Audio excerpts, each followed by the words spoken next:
皆さんこんにちは。ジャパニーズポッドキャスト with 花へお越しくださりありがとうございます。このポッドキャストは日本語を勉強中の方へ向けたポッドキャストで、日本の文化やニュース、また私の個人的な体験だったり経験など、様々なことを日本語でお送りしています。皆さん元気にお過ごしでしょうか？今回は集中力を高める方法についてお話しします。前回1年間ポッドキャストをやって気づいたこと、学んだことのうちの一つで、私って本当に集中できてないんだなって思うことがあったとお話ししたんですが、そうなんですよね。本当に集中力がないなと思うことが今までたくさんありました。で、今時集中力がないっていうのはもう何も珍しい話ではないかと思うんですが、そして私も集中力ないな、あんまり続かないなって思ってる方も多いかと思います。これを聞いてくださっているということは日本語を勉強中の方だと思うんですけど、皆さん、日本語を勉強するときにちゃんと集中できている感覚はありますか？日本語を勉強し始めて、もう気づいたら1時間2時間経っているみたいなことはありますか？または、勉強しようと思ってたのに気づいたらもうこんな時間やべえ、もう今日は遅いし寝て明日勉強しようみたいな、あまり集中できずにやりたかったことをできずに終わってしまう方ですか？集中あまりできないとか、もうどうやったらいいか分かれへんみたいな人も多い世の中かなと思います。なので、集中力があって本当にやりたいことができて、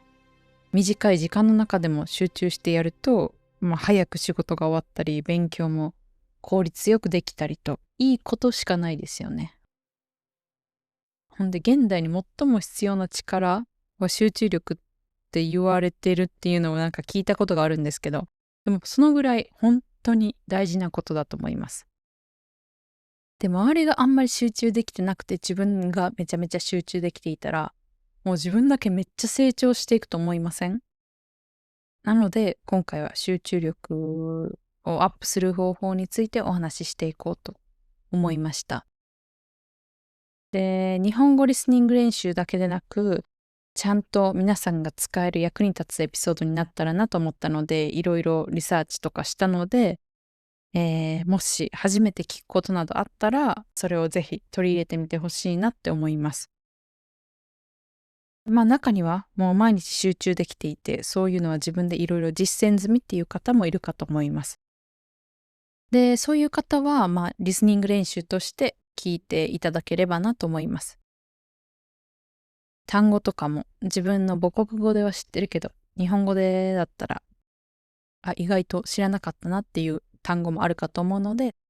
そういう感じで聞いてもらえればなと思います。では、まずはじめに、集中力っていうのは鍛えられます。運動と一緒です。ちゃんと訓練すれば鍛えられます。運動だって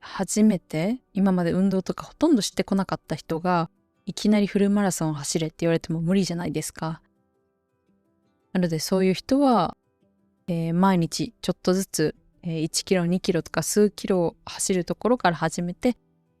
どんどん距離を5キロとか10キロとか伸ばしていってっていう感じですよね。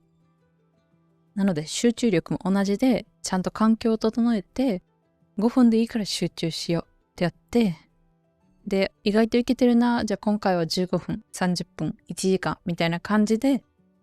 訓練してって伸ばしていって習慣化していけば集中力も自然と高まっていきます。こんなことを言っといて私が完璧とかそういうわけでも全くないし、まだまだ私もトレーニング中というか、もっと集中力を高めていろいろ仕事とか終わらせていけないといけないし、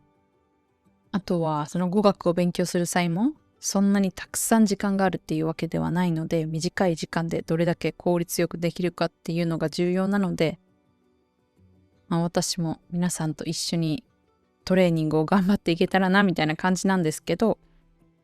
そうです。集中力は鍛えられます。なので今ないもう私は何もできないみたいな感じで悲観的に思うんではなくて、じゃあなんかこういうの取り入れてみようみたいな感じでポジティブなマインドで聞いてもらえたらなって思います。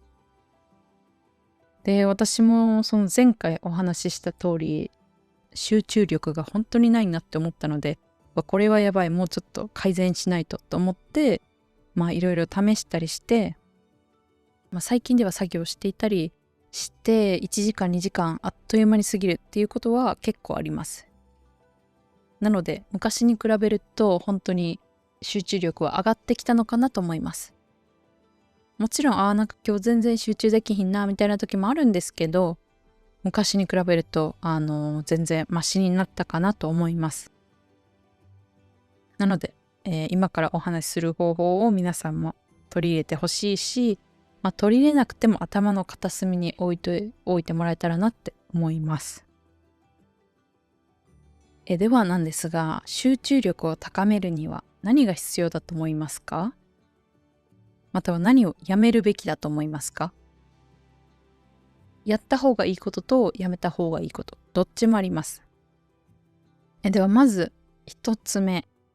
集中力を高めるために必要なもの。それは睡眠です。睡眠がもう本当に基本中の基本の必要なものです。で、当たり前だと思うんですけど、前日に睡眠をしっかりとれていなかったら眠くなるし集中できないですよね。学校で朝から死ぬほど眠たいみたいな、そんな日を今までどれだけ過ごしたかって感じなんですけど、私も。で、お仕事の際も、やっぱり前日にあんまり睡眠が取れていなかったら、ちょっと眠たいな、気散るな、みたいなことが感覚的にも多いです。で、これは実際に前日の睡眠が足りてないと、勉強中や仕事中に余計なことを考えてしまう回数が増えるみたいです。なので集中している風に見えても実は全然作業が進んでいなかったり勉強ができていないことが増えるみたいです。で、どれぐらい睡眠を削ると集中力が減るのかってことなんですけど、そういう研究があったみたいなんですけど、その研究によると16分睡眠時間が短いだけでも集中力が減るという研究結果が出たみたいです。なので毎日8時間寝ている人が今日の睡眠は7時間45分ぐらいだったなとしますよね。ただそれだけ15分16分短いだけでもその8時間寝ている時と比べると集中力がだいぶ下がるみたいです。なのでちょっと睡眠を削る危険性がもう明らかですよね。だからこそもう集中力を高めるみたいないろんなテクニックがあると思うんですけど、人間の基本中の基本として自分に必要な睡眠時間はしっかりとるっていうのが一番大事だと思います。で、睡眠時間を何時間寝ろっていうことはなくて人によって違うと思います。だいたい7時間、多くても9時間ぐらい、このぐらいは寝る必要があるかなと思います。で、よくね、ショートスリーパーとか言って睡眠時間が4時間とか5時間ぐらいしか寝なくても大丈夫っていう人も中にはいると思うんですけど、でもそんな方は本当にレア中のレアなので、もう本当に子供の時から昔から睡眠時間が短くて昼間眠くならないっていう人はショートスリーパーの可能性があるんですけど、昔はたくさん寝てたけど最近寝なくなったけど大丈夫っていうのは機能性だと思います。なのでやっぱり睡眠時間毎日普通というか多くの方は7時間以上は必要なんじゃないって思います。で、私個人的には毎日8時間ぐらい必要です。毎日8時間寝れてるわけではないんですけど、でも8時間寝た時と7時間しか寝なかった時のその1日の疲れ方が全然違います。なので私は8時間ぐらい必要だし、そのぐらい必要な方が多いんじゃないかなと思います。なのでもう本当に集中力、いろんなテクニックなんか新しい情報を聞けるんかと思ったっていう方がいるかもしれませんが、もう睡眠一番優先順位の高いやるべきことかなって思います。では次は集中しやすい環境を作るっていうのも大事だと思います。で、環境っていうのはいろいろあると思います。ですが皆さんが今すぐできることの一つは、机の周りを整理整頓するということです。皆さんが仕事をしていたり勉強をしているその机が散らかっていたら、やっぱり集中力も続かないというか気が散るみたいです。で、皆さんもそう思いませんか？私はこれめっちゃ思います。その周りが整っていると結構集中できるなって思います。逆にちょっと机の上になんかいろんなちっちゃいものとかいろいろ散らかってるなっていう時はあんまり集中できていない気がします。なので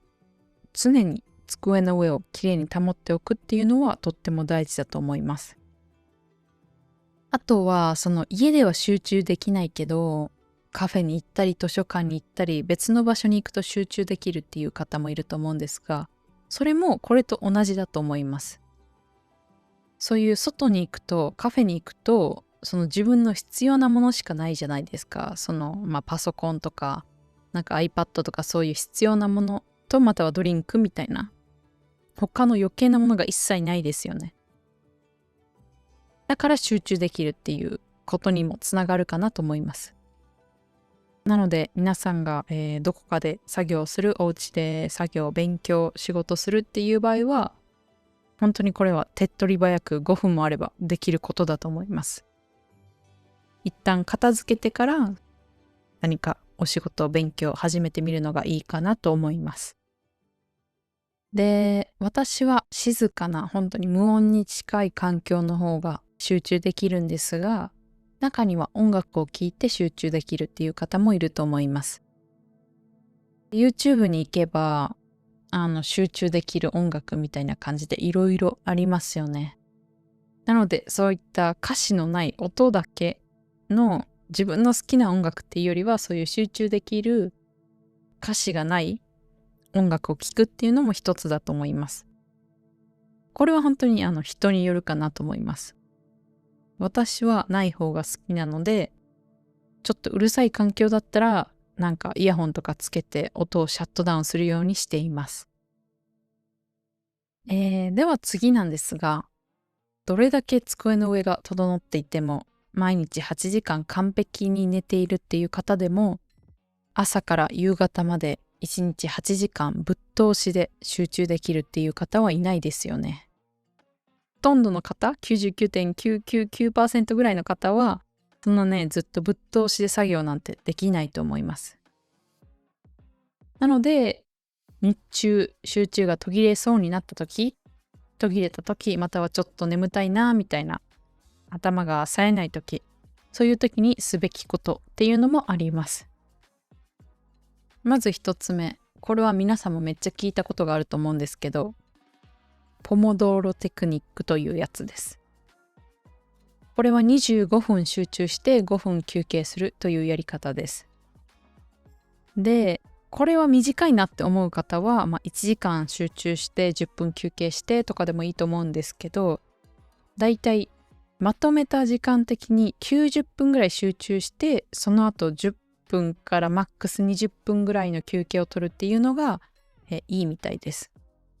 で、これも毎回その90分集中して5分休憩して、次は1時間休憩して15分休憩してみたいな感じでバラバラにするんではなくて、一度何分集中して何分休憩するっていうのを決めたら、そのリズムを守って仕事とか勉強とかするのがいいみたいです。これはお仕事だといろいろ難しいと思います。誰かに話しかけられるとか、ミーティングが急に入ってきたとか、緊急のメールが届いたとか、なんか今すぐ電話しないといけなくなったみたいなね。お仕事の場合は本当にいろんなことがあるので難しいと思いますが、一人で作業している時、一人で勉強する時っていうのは時間をちゃんと決めて区切って、そのリズムに沿っってやるっていうのがとっても大事みたいです。で、これは本当に人によって1時間ぐらいとか90分、1時間半ぐらい集中ぶっ通してやって、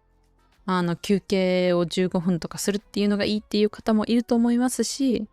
25分、5分のこの短いサイクルをするのがいいっていう方もいると思うので、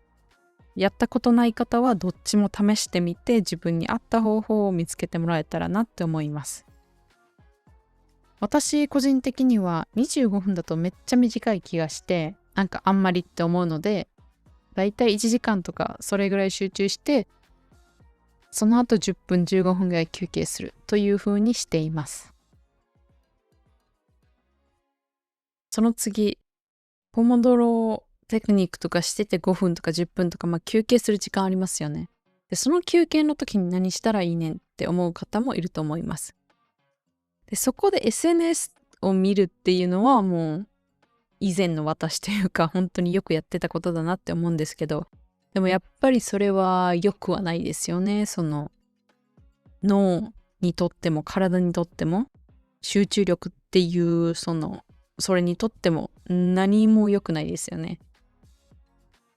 なのでその休憩時間にしてほしいことは、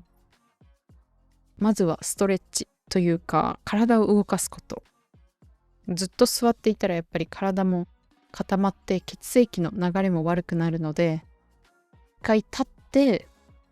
体を動かして、で特にその足を使うのがいいみたいです。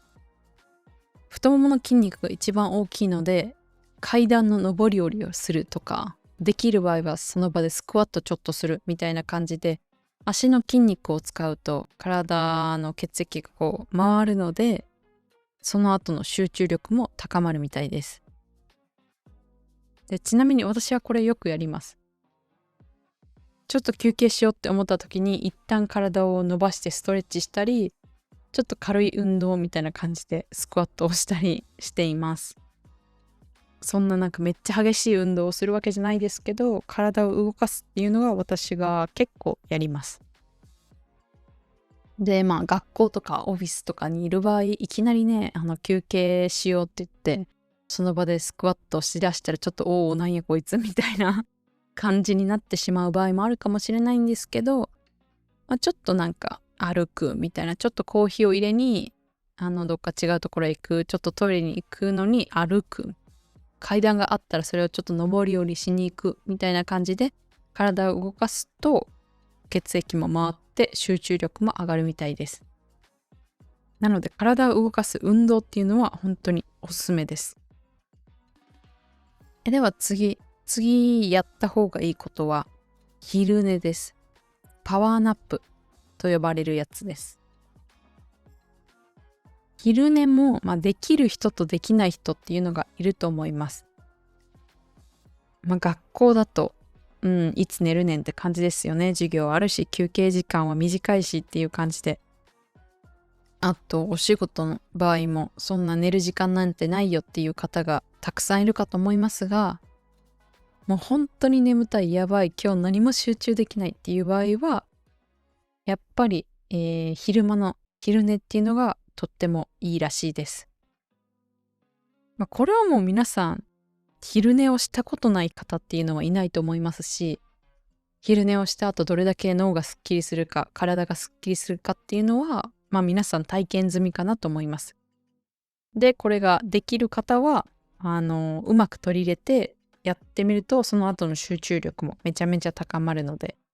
おすすめです。で、昼寝をする前にコーヒーを飲んでカフェインを体に入れておいて20分ぐらい昼寝すると、カフェインが20分後ぐらいに効き出すので、その20分後起きた時にカフェインも効いて、昼寝のおかげで体もすっきりして脳も冴えてっていうので効果が高まるみたいなので、昼寝をする前にカフェインを摂取するためにコーヒーを飲むっていうのもおすすめです。では、やるべきこともたくさんあると思うんですけど、集中力は高めるためにやめるべきこと、絶対にしない方がいいことっていうのもあります。で、それが2つあります。1つはマルチタスクです。マルチタスクっていうのはいろんなことを同時に並行して行うことです。マルチタスクをするとなんか見た目的にはいろんなことを同時にこなしてめっちゃ効率よくできてそうみたいになるんですけど、でも実際は脳はその一個一個のタスクをこう切り替えているだけであって全然集中というか集中もできていないし効率も上がっていないみたいです。でマルチタスクはめっちゃ脳に負担がかかって結局めっちゃ疲れて体にも脳にも良くないってことなのでマルチタスクはもう絶対にしない方がいいみたいです。でこれ私も本当に結構やりがちというか、なんかいろんなタブをたくさん開いてでなんかこれやってあれやってみたいな感じで結構しがちだったんですけど前は。でもやっぱりマルチタスクはダメなんだっていうことに気づいてもう一回に一個のことだけに集中するようにしています。で何か作業をするときも絶対にその必要のないタブは結構閉じて必要なタブだけ開いてパソコンとかでも作業するようにしています。もう一つそのやめた方がいいことはスマホの通知です。スマホの通知もそうだし、パソコンでも何でも E メールの通知とか何でもその通知が集中力を本当に削ぐ一つの大きな要因です。ピコンって音が鳴るたびに意識がそっちにずれて、大したことじゃないわって思ってもう一回やっている作業していることに戻ろうってするんですけど、脳的には一回集中力が切れた状態なのでまた再度集中するってなると時間がかかります。なのでその1個決める、この1時間は集中するぞ、この1時間は日本語勉強するぞってなったらもう絶対に通知はオフというかスマホは見えない聞こえないところに置いておくみたいな風にするのが一番いいみたいです。でこれはもう本当に当たり前だしその通りだよなって思います。で私はこれは結構昔からやっていてというか、もうなんかスマホを持ち始めた初期ぐらいから本当に通知の音はずっとオフでした。その学生の時は授業中に通知音が鳴ってはいけないっていう感じだったので、もうまず音をずっと消していて、別にその後も特に通知音を鳴らす必要はないって感じだったので、私個人的には。なので通知の音は絶対にオフで、もうインスタとか TikTok とかほとんどの SNS の通知は来ないようになってます。で来なくても1日1回は絶対に開いてるので、別にメッセージを数日返さないみたいなこともないし、だから大丈夫かなって思ってます。確かにその即レスはあまりしないです。メッセージが来た瞬間に返すみたいなことは通知の音が鳴らないからこそあんまりスマホを見なくなって、即レスっていうのは私はあんまりしないんですけど、でもそれで本当に困ったことはないし、例えば待ち合わせとかですぐいつでも連絡が取れた方がいい時もあるんですけど、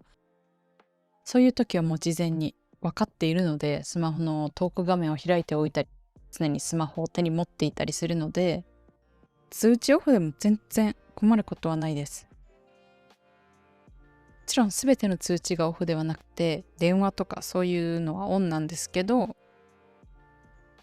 せめてねこの1時間だけは集中したいみたいな時は皆さんも通知をオフにしてみて、何も邪魔が入らないような状態を作るっていうのはとっても重要なことだと思います。なので今まで勉強しようって決めた時になんか友達から連絡来たとかよくわからない通知が飛んできたっていうのがあると思うんですけど、それが来ないように勉強する時、仕事をする時、集中したい時はスマホの通知をオフにするっていうのをもう本当におすすめします。あともっと言うならスマホはその作業中とかに目に入らないようにするのが私は一番いいなと思ってます。なので私はスマホは絶対に自分の視界の入らないところに置いておきます。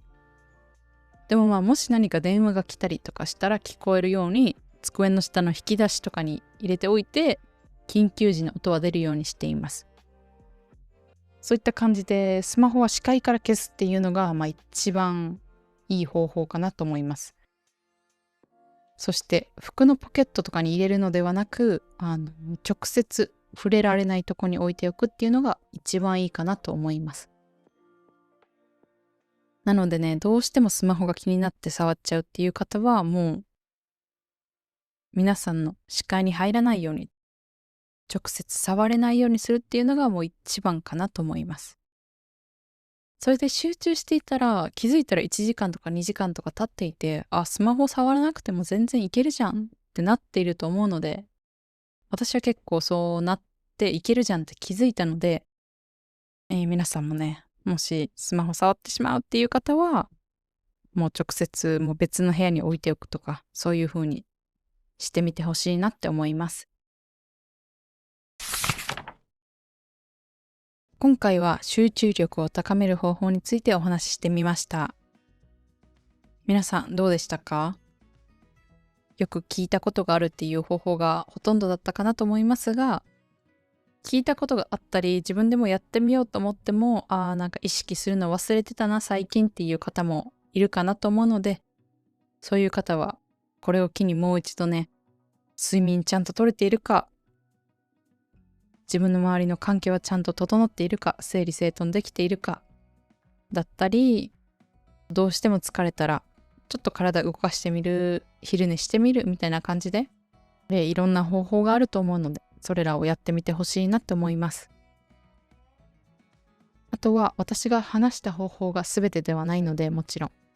皆さんがこういうのやってるよ、こういうの効果あると思うよっていうのがあれば、ぜひコメント欄で教えていただけたらなと思います。絶対に他の方にも有益な情報かなと思うので、皆さんシェアしていただけたらなと思います。では最後にお知らせです。現在 YouTube と Patreon でメンバーシップをやっています。動画のトランスクリプトが欲しい方、またはこのポッドキャストをこれからも続けていくための応援だったりサポートしてくださる方がいましたら、ぜひメンバーシップへの加入お願いいたします。メンバーシップでは毎月ワークシートだったり、あと Patreon では限定のエピソードも配信しているので、それらが気になる方は、ぜひ一度参加してみてほしいです。そして今すでに参加してくださった方々、本当にありがとうございます。皆さんのサポートのおかげでこうやって続けることができていて、本当に力になっています。ありがとうございます。これからもたくさん面白いエピソードが作れたらなと思うので、応援していただけたらと思います。では今回はここまでになります。最後まで聞いてくださり本当にありがとうございました。ではまた次回のエピソードでお会いしましょう。それでは。